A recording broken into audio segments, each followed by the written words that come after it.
talking shit.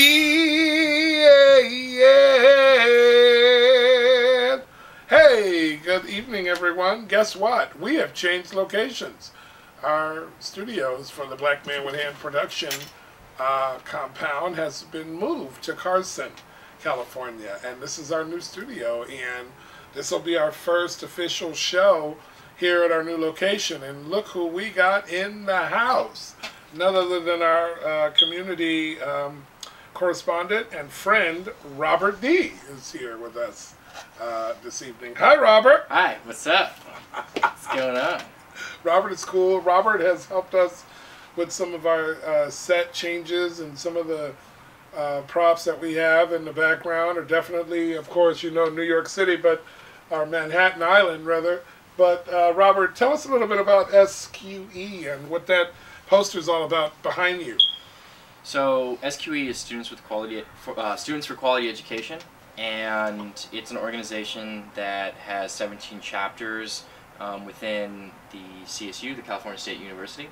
So the poster behind me is basically a summation of a campaign that we had last semester, where the CSU was introducing these campus-based fees to run around Governor Jerry Brown's 4-year freeze on tuition.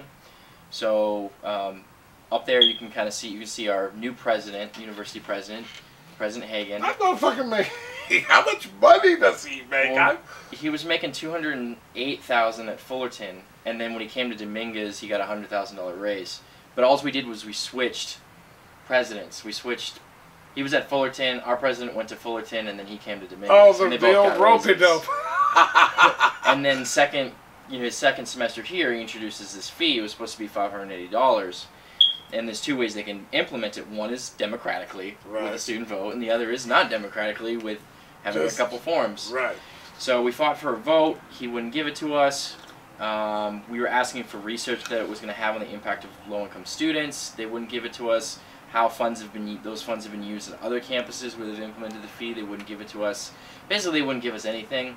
So we started circulating a petition. We collected 1,600 signatures. He still wouldn't budge. So we did a week during his huge, week of action during his big, and actually you got a poster right here, during his week of inauguration. And then when he still wouldn't budge, we went up to Sacramento and lobbied. We met with Assembly Member Mutasuchi, who represents the Gardena-Carson area, and he also is the chair on the Committee of Higher Education Finance. And he had us come to present up in Sacramento, and he and the Assembly and the Senate passed 2 bills that reflect pretty much all of our campaign demands. So the Senate passed a bill demanding that the CSU put an 18-month freeze on all future success fees, that they do extensive research on the impact it's going to have on low-income students. And then the Assembly passed a bill requiring a mandatory student vote on all future fees, a 5-year sunset with a review process on fees that are implemented, and then annual transparency reports. Wow. Where they show exactly how the funds are being used. So basically, you're talking about some equality in regards to how much of an obstacle it is to, be educated in this country. It seems when it comes to people who don't have a lot of money. What really surprises me, though, is that they're claiming that they need all this money to do stuff, but then they're going and paying him like $309,000 for basically, what does he actually do? What are some of his responsibilities? One of his primary responsibilities is fundraising. No, that's actually his largest responsibility. What frustrates me is that everybody's always talking about money. It's just like I was complaining earlier about doing a moratorium in all foreign aid, even though I know it may seem a little morbid. But to kind of reestablish what we're doing in the world and in our country, I just feel domestically that a lot of our citizens within our country struggle a lot financially.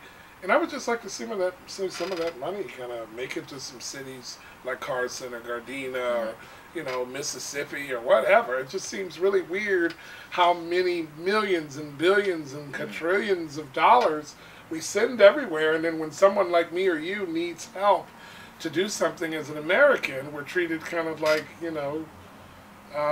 like we're a burden. and I just think that's unnecessary. And that's very true of the narrative that's around students and getting education. It's like you gotta like pull yourself out of the bootstraps and get it together and pay and get the debt. But it's like those loans, right, and stuff like that students are getting, though, like the federal loans. Like the Department of Education made $41 billion in profit off student loans in 2013. Oh my God! That's the third largest profit of any company worldwide, right? Second only to Apple and to Exxon. Wow. Right. The Department of Education is making a shit ton of fucking money off students in this country. They're the ones making the money, and they're making money for the federal government. And it's really sad because these are people who really don't primarily have anything, working 3 jobs to hopefully get one dream job 100 years from now when they finally do, you know, pay off all the debt that they acquire or accumulate when they are in school. It's really sad. Let's switch gears, Robert. I know that you've been really busy with a lot of activist stuff going on, and I was bringing up ISIS and what's been going on in the Middle East. Robert was a part of our panel discussion on the situation in Benghazi and, I'm sorry, the situation in Palestine and what's been going on in the Gaza Strip. And Lizzie was here, of course, Peter G was here. Great panel discussion. So what's been going on so far is there's been some beheadings, there's been a lot of violence, and basically I think America has caught itself in the middle of another drumbeat to war. I think that it's inevitable that we're going to have to do some more military action over in that part of the world, and I'm just really sad and sickened by it. I'm just so sick of all this violence and the cost of it. It's not just the money, but it's the life, and it's the maimed soldiers that are laying up in these hospitals that can't get adequate care. I've been criticizing the president lately for his policy on domestic issues. I think it's deplorable. I helped vote for this guy. I helped him get elected. I campaigned for him. I did phone banks for him, and I'm really frustrated with his attitude toward our domestic situation. Can you talk a little bit about the president domestically? Like, where do you see some of his shortfalls? Let's talk about immigration. Let's talk about, you know, just some of the stuff that's going on in this country, even with the school stuff. I mean, can President Obama do anything about what's going on in these colleges and these fee hikes? What could he do? I think that Obama doesn't want to, like, he'll only, like, push an issue if it doesn't affect the people who have contributed significantly to get him elected, right? So he's, like, essentially walking on eggshells, but he's surrounded by eggshells, you know what I mean? He can't move anywhere. He can't really, so he can't talk about what's going on in Ferguson. He can't talk about, you know, the way that, you know, students are being exploited in this country, you know, because you have the Department of Education making all this money, and then you have all these other corporations, you know, and he has a long history and relationship with financial institutions in this country, so that's a topic he can't really talk that much about. So there's a lot of things that he can't really even discuss. Yeah. Like, if you look at, like, the whole, you know, crisis in Palestine, you know, and the genocide of Palestinians, right, no one, you know what I mean, at the level of the federal government can even criticize Israel because of how powerful, you know, the lobbyists are for that topic, and how much control Israel has over U.S. politics. No one will even criticize them. Yeah, it's really part of it too. I think in addition to that is, you know, this attitude that, along with, it's almost like the military, it's almost like the police department. There's just certain people that can just do whatever they want, and their behaviors go unquestioned. And, you know, if you do ask anything about it, you're considered less than, or a freak, or wrong, or just a bad-spirited person, because you're asking for transparency and legitimacy in regards to people's behavior. The last thing I wanted to talk about real quick, any upcoming events going on with SQE or any of the stuff going on in the community? It's too early to tell if there are any upcoming events. I'm sure the administration CSU will come up with a new reason to ask for money. How's the Social Justice Center doing that you helped open over at El Camino College? Have you heard anything on that?